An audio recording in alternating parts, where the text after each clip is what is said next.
오늘 저는 2021년도를 보내면서 또 2022년도를 맞이하는 우리의 삶을 이스라엘 백성들의 이야기에 견주어서 생각을 해보려고 합니다. 이스라엘 백성들의 이야기와 우리들의 이야기가 영적으로 너무도 정확하게 맞아 떨어진다는 것을 알게 됩니다. 그 첫 번째 무대는 애굽입니다. 이스라엘 백성들은 애굽에서 430년을 살았습니다.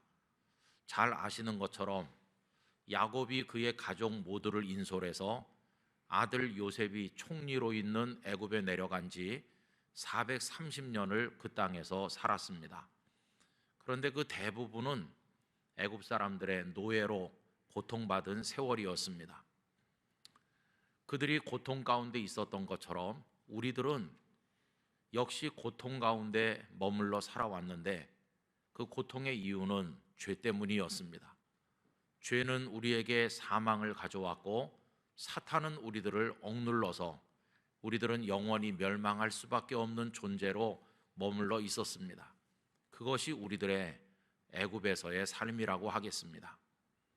그런데 이스라엘 백성들이 아무 희망이 없었던 것처럼 우리에게도 희망이 없었고 또 그들이 스스로 그 어려움을 극복하고 타개할 길이 없었던 것처럼 우리 사람들도 아무리 노력을 해도 죄를 해결할 수도 죽음을 해결할 수도 사탄에게서 벗어날 수도 없었습니다. 이것이 첫 번째 무대의 슬픈 이야기입니다. 그런데 그 다음 이야기가 무엇입니까? 그것은 출애굽입니다. 하나님께서는 편팔과 강한 손으로 애굽 땅에 10가지 재앙을 내리셨고 모세를 보내서 이스라엘 백성들을 인도하게 하셨습니다. 바로 왕은 하나님 앞에 굴복했고 이스라엘 백성들은 430년 만에 자유를 얻은 백성으로 출애굽을 하는 감격적인 은혜를 경험하였습니다. 그와 마찬가지로 하나님께서는 우리들도 구원하여 주셨습니다. 그들에게는 모세를 보내신 하나님께서는 우리들에게는 모세와 비견될 수조차 없는 너무도 위대하고 소중한 독생자 예수 그리스도를 보내주셨습니다. 예수님께서는 이 땅에 탄생하여 오셨고 우리의 모든 죄를 대신 짊어지신 하나님의 어린 양이 되셔서 십자가 위에서 우리 대신 죽음의 형벌을 받으시고 그 보배로운 피를 흘려서 우리의 죄를 씻으셨습니다. 죄가 해결되니 사망이 더 이상 왕노릇 할 수 없게 되어 우리는 영원한 생명으로 옮기게 되었고 더 이상 사탄의 위협을 받지 않는 하나님의 고귀한 아들과 딸이 되었습니다. 여러분, 이것이 바로 우리들의 영적 출애굽이라고 말할 수가 있을 것입니다. 이스라엘의 출애굽이 전적으로 하나님의 능력 가운데 이루어진 것처럼 우리들의 출애굽 역시 100% 전적으로 하나님의 은혜를 통해서 이루어졌습니다. 세 번째 무대는 어디일까요? 그것은 출애굽한 이후부터 신의 광야에서의 삶이 이어지는 순간까지라고 말할 수 있겠습니다. 애굽에서 나온 이스라엘 백성들은 홍해에 가로막혔지만 하나님께서는 홍해를 갈라서 마른 땅처럼 건너게 하셨고 오히려 추격하던 애굽 군대를 그곳에서 하나님은 멸망시키셨습니다. 완전한 자유를 얻은 이스라엘 백성은 수르 광야와 르비딤을 거쳐서 시내산이 바라보이는 시내 광야에 도착을 했는데 그때가 출애굽 후 약 3개월 되었을 때입니다. 여러분, 그곳에서 무슨 일이 있었나요? 시내 광야에 도착하기 직전에 모세의 장인 이드로의 충고를 받아서 그들은 이스라엘 민족을 조직하게 됩니다. 모세 혼자 이끌고 나가는 것이 아니라 천부장, 백부장, 50부장, 10부장을 세워서 조직을 갖추게 되었습니다. 그리고 시내산 아래 도착했을 때는 하나님의 백성에게 꼭 필요한 것들이 하나님으로부터 주어졌는데 그 첫째는 율법의 말씀을 받은 것이었습니다. 하나님께서는 모세를 부르셨고 십계명을 비롯한 많은 말씀들을 그를 통해서 백성들에게 주셨습니다. 이 말씀은 그들이 잘 지키기만 하면 행복한 백성이 되고 하나님의 복을 받게 해줄 축복의 말씀이었습니다. 그 속에는 어떻게 하나님을 경외하며 예배할 것인가, 어떻게 하나님의 백성답게 정결하고 거룩한 삶을 지켜나갈 것인가, 어떻게 백성 상호 간의 삶을 영위할 것인가 등등 모든 것이 그 말씀 속에 들어 있었습니다. 두 번째로 하나님께서 시내산에서 주신 것은 그들이 하나님께 경배하고 기도할 수 있는 특별히 구별된 장소로서 성막을 만들게 하신 것입니다. 하나님께서는 모세에게 성막의 크기, 성막의 구조, 성막의 그 장식들은 어떻게 해야 될 것인가까지 세세히 말씀하셨고, 하나님의 영에 감동된 부살렐이나 오홀리압 같은 사람들과 더불어 많은 이들의 헌신 가운데 또 백성들이 은금 보화를 다 내놓고 헌신하여서 아름다운 성막을 하나님 말씀하신 대로 만들게 되었습니다. 그리고 출애굽한 지 그 이듬해 2년째 되는 해 정월 초하루에 이 성막을 하나님께 영광 중에 봉헌하게 되었습니다. 여러분, 시내산 아래 그들은 출애굽 이후 3개월 될 무렵에 도착을 했고 그 이듬해가 될 때까지 오랫동안 머물면서 행복한 시간을 보냈습니다. 하나님의 말씀을 받았죠. 그리고 하나님의 성막을 만들었죠. 먹거리 걱정이 없도록 하나님께서 하늘로부터 만나와 메추라기를 보내주셨고 구름 기둥과 불 기둥이 그들을 지켜 보호하였습니다. 430년 동안을 애굽의 나그네로 살면서 그 중에 상당 기간을 노예로 허덕이던 그들로서는 완전한 자유를 얻은 백성으로서 정말 수백 년 만에 달콤한 안식을 누리고 있었다고 말할 수 있겠습니다. 신의 광야, 거기는 그런 곳이었습니다. 그런데 여러분, 이제 오늘 이야기의 본론은 여기서부터 시작하는 것입니다.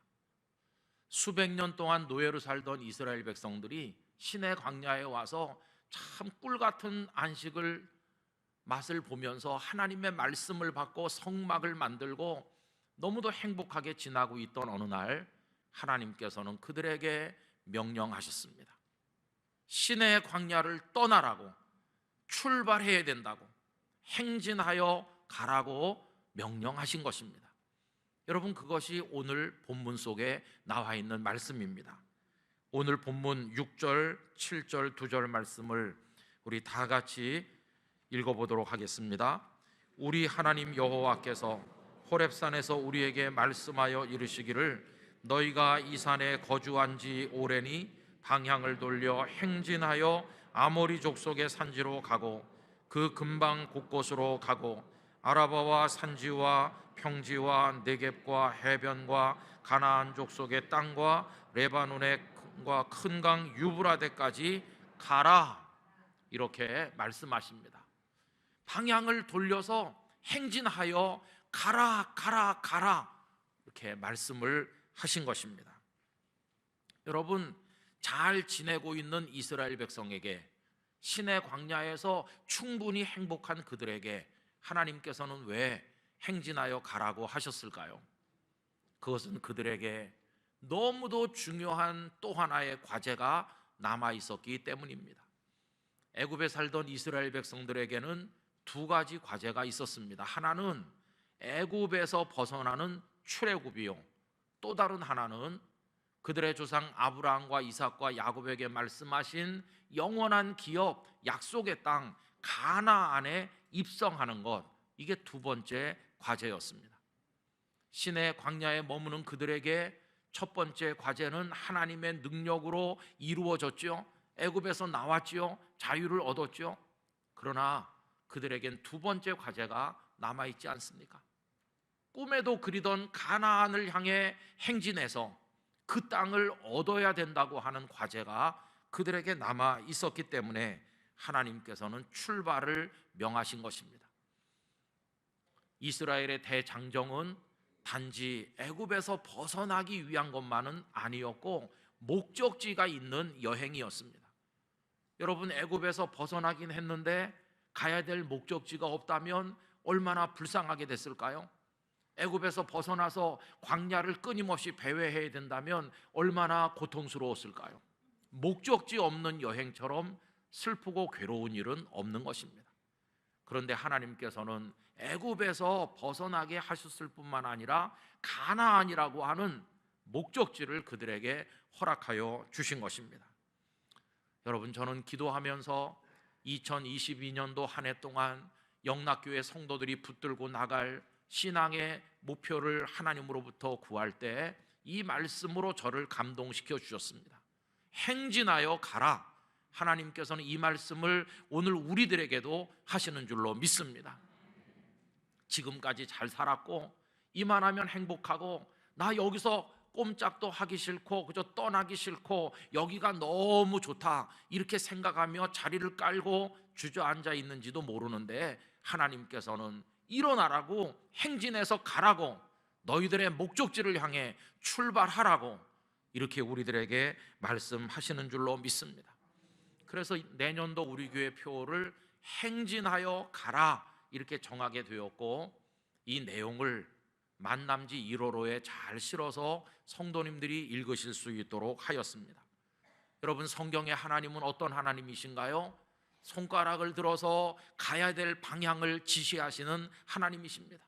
아브라함에게 내 본토 친척 아버지의 집을 떠나 내가 네게 지시할 땅으로 가라 이렇게 말씀하셨죠.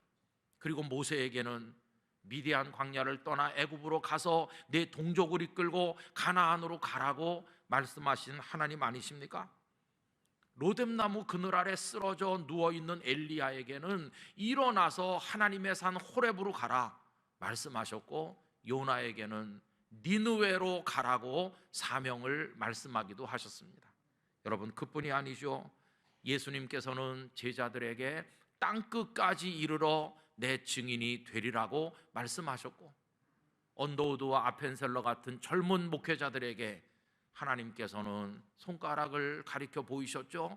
태평양을 건너 고요한 아침의 나라 조선으로 가라. 그분들은 순종하여서 이 땅에 도착을 하신 것입니다. 여러분, 우리 이제 하나님 앞에 기도하길 원합니다. 하나님, 저 아무개, 우리 가족, 우리 영락교회 어떤 가나안을 향해 나가야 될 것인지 우리가 행진하여 가야 할 우리의 목적지를 알려주시옵소서. 이렇게 기도하시고 우리의 가슴 속에 그 목적지가 분명하게 세워지기를 간절히 원하는 것입니다. 여러분, 이런 주제를 이야기할 때 생각해야 될 몇 가지 내용이 있습니다. 그 첫째는 출발하여서 가기 위해서는 현재 앉아있는 자리를 박차고 일어나야 된다는 것입니다. 현재 이 자리가 주는 안락함과 포근한 꿀맛을 포기해야만 한다는 것입니다. 지금까지 누렸던 은혜, 이루었던 업적, 여기가 좋다고 하는 그 생각, 여러분, 거기에 도취되어 있는 한 절대로 그곳을 떠날 수는 없을 것입니다. 하나님께서 우리에게 많은 걸 주셨고 일하게 하셨고 이루게 하셨고 지금 우리 손에 쥐고 누리게 하셨지만 가나안으로 가기 위해서는 그것을 내려놓는 결단이 반드시 있어야만 된다는 것입니다. 예수님과 함께 변화산에 올라갔던 베드로가 너무 거기가 황홀하고 좋을 때 뭐라고 말했습니까? 여기가 좋사오니 이렇게 말했죠. 그러나 예수님께서는 그들을 데리고 고통이 있는 산 아래로 내려오시지 않으셨습니까? 자리를 박차고 떠나는 결단이 있어야 되는 거죠. 여러분, 너무 편안한 그리스도인이 되면 안 되는 것입니다. 좀 고단하게 예수님을 믿어야 되고 힘들게 우리를 채찍질해야 되는 것이고 주님이 부르신 그 부름의 상을 향해 달려가야 되는 것이지, 너무나 편안한 그리스도인이 되어서는 주님을 기쁘시게 할 수 없는 것입니다. 또 우리가 이야기해야 될 것은 왜 떠나는 것인가 라고 묻는다면, 아까 말씀드린 것처럼 이스라엘 백성들에게는 가나안이라고 하는 목적지가 있기 때문이라고 그랬죠. 여러분, 광야가 비록 은총의 땅이긴 합니다. 만나와 메추라기, 구름기둥과 불기둥, 하나님의 손길이 함께하는 곳이기는 하지만 그렇다고 해서 광야에 계속 있을 수는 없는 것이죠. 광야가 하나님의 은혜를 경험하는 곳이기는 하지만 그래도 가나안 땅에 가야 될 거 아니겠어요? 여러분, 지금 우리 충분히 행복하지만 우리의 믿음, 우리들의 삶, 주님을 사랑하는 거, 우리 인격, 이거 지금 이 모습 이대로 멈추면 안 되는 것이고 더 나은 미래를 향해 나가야 될 것 아니겠습니까? 여러분, 더 아름답게 다듬어진 신앙 인격을 꿈꾸시기를 바랍니다. 하나님을 더 뜨겁게 사랑하는 삶을 꿈꾸시기를 바랍니다. 더 충만한 성령의 능력과 은혜 가운데 거하는 풍성한 영적인 삶을 꿈꾸시기를 바랍니다. 그리고 더 많이 섬기고 더 많이 봉사하여 하나님의 영광을 드러내고자 하는 꿈을 우리 모두가 꿔야만 할 것입니다.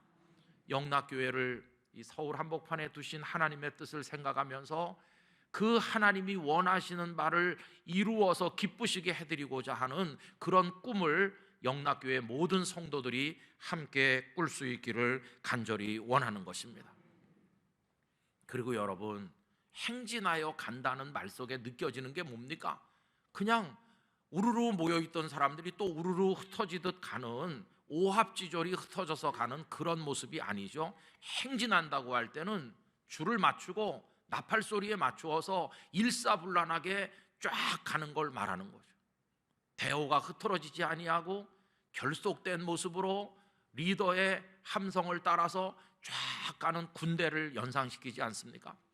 저는 영락교회가 하나님의 십자가 정병들이 가득한 교회가 되기를 원합니다. 하나님의 은혜로 무장되기를 원합니다. 하나님의 전신갑주를 입어야 되는 것이에요. 그래서 흐트러짐이 없이 모든 성도가 하나가 되어서 일사불란하게 적진을 향해 달려가는 군대처럼 영락교회가 가게 되기를 간절히 원하는 것입니다.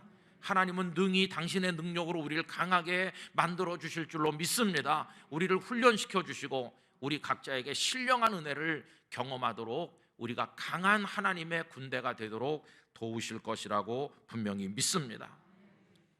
그리고 여러분, 빼놓을 수 없는 이 얘기가 있죠. 앉아서 있을 때 편안하고 좋았는데 그런데 이제 일어나서 행진해서 가려면 광야를 걸어야 되는 거죠. 햇빛이 내려 쪼이는 곳, 밤에는 추운 곳, 돌뿌리에 발이 부딪히는 곳, 생각지 못했던 적들이 곳곳에서 나타나서 원하지 않는 전쟁을 치러야 되는 곳, 그것이 광야죠. 곳곳에 전갈들이 우글거리기도 하고 물이 없기도 하고 그게 광야인데 이제 그걸 걸어서 통과해야 되는 거죠. 행진하여 가는 삶은 유람 나와서 그저 여기저기 어슬렁거리는 그런 소풍 나온 사람의 삶이 아니죠. 이거는 거룩한 순례인 것이며 영적 전투를 치르러 나가는 행진과도 같은 것이죠.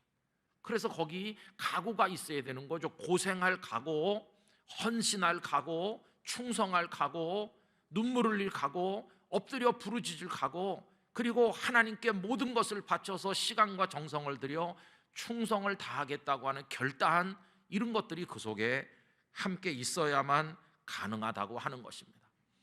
여러분, 우리가 얼마나 살지 모르겠어요.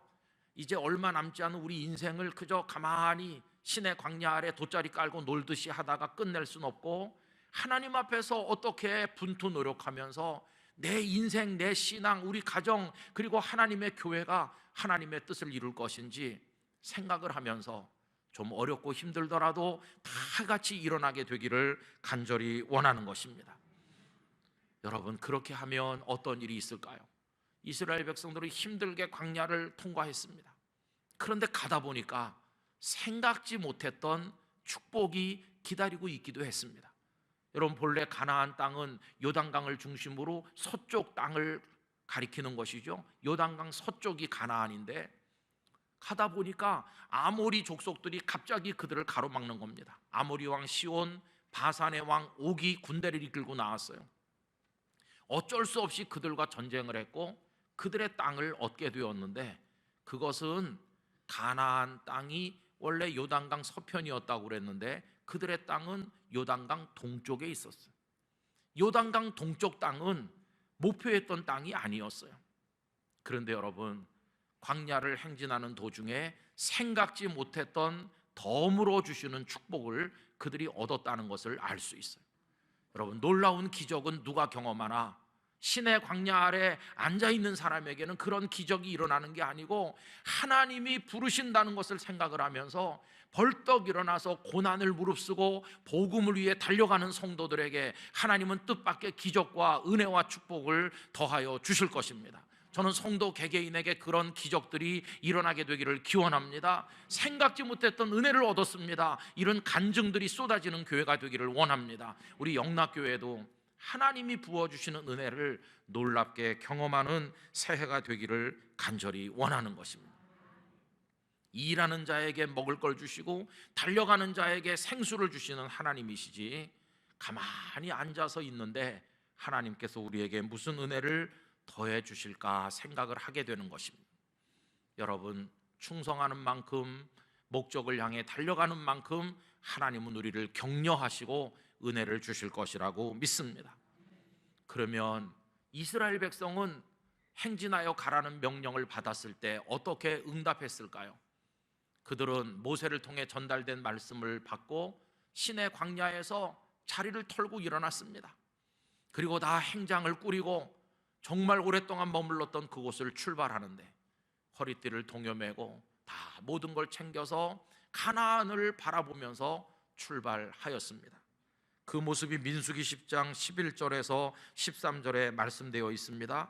둘째 해 둘째 달 수문날에 구름이 증거의 장막에서 떠오르매 이스라엘 자손이 시내 광야에서 출발하여 자기 길을 가더니 바란 광야에 구름이 머무니라. 이와 같이 그들이 여호와께서 모세에게 명령하신 것을 따라 행진하기를 시작하였는데 라고 되어 있습니다. 시내 광야를 떠날 때 하나님의 구름이 먼저 떠올라 그들을 인도하여 간 것을 보게 됩니다. 성도 여러분, 이제 우리 신앙을 개인적인 차원에서 더 끌어올릴 꿈을 꾸시기를 바랍니다.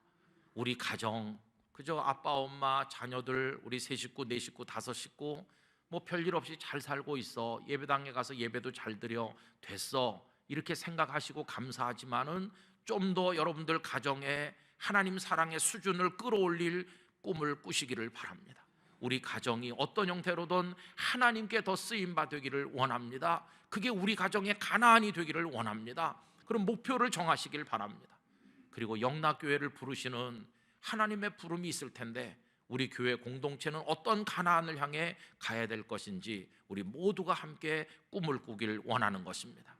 그러려면 우리는 하나님의 은혜로 격려를 받아야 됩니다. 말씀대로 365를 통해 여기까지 왔는데 내년부터 영락 오이코스를 통해서 하나님께서 주시는 은혜의 말씀으로 우리 자신을 먹이며 힘을 얻어서 온 성도가 함께 하기를 간절히 원하는 것입니다. 원래 새해 표어는 1월 첫 주일에 설교하는 경우가 많은데 오늘 송년주일에 말씀드리는 것은 떠나야 될 신의 광야는 2021년과 같고 출발해야 될 것은 2022년도처럼 다가온다고 생각을 하면서 요 마지막 한 주간 미리 말씀드려서 준비하도록 하기 위함입니다. 여러분, 예쁜 수첩 하나씩 사시기 바래요. 그래서 거기 여러분들의 행진 일기를 쓰시기 바랍니다. 내가 묵은 해보다 새해 말하는 것이나 생각하는 것이나 행동하는 것이, 하나님을 바라보는 것이나 이웃을 대하는 것이, 내가 주님의 일을 대하는 태도가, 나의 영성 생활이 어떤 점에서 앞으로 전진하고 있는 것인지를 날마다 적어 나가면서 섬세한 기도를 하나님께 드리시기를 바랍니다. 그리고 하나님이 동행해 주시기를, 가는 길에서 하나님의 은혜를 얻게 되기를 갈망하면서 하루하루 가나안을 향해 다가서시기를 바랍니다. 때로는 돌부리에 발이 부딪혀서 피가 나고 힘들 때도 있겠지만 그것은 기쁨이 될 것입니다. 왜냐하면 그만큼 가나안에 다가서고 있는 길이기 때문인 것입니다. 여러분, 그런 은혜를 경험하면서 주님 부르시는 마지막 순간까지 다 같이 행진하는 교회와 성도가 되기를 원하는 것입니다. 아무리 여기가 좋아도 고여있는 물은 썩을 수밖에 없는 것을 생각하면서 흘러내려 생명을 운반하는 생수처럼 영락교회와 성도가 하나님의 나라를 향해 흐르기를 간절히 원하는 것입니다. 행진하여 가라 이렇게 말씀하시니 우리 모두가 아멘으로 응답하는 그런 성도가 되기를 주님의 이름으로 기원합니다.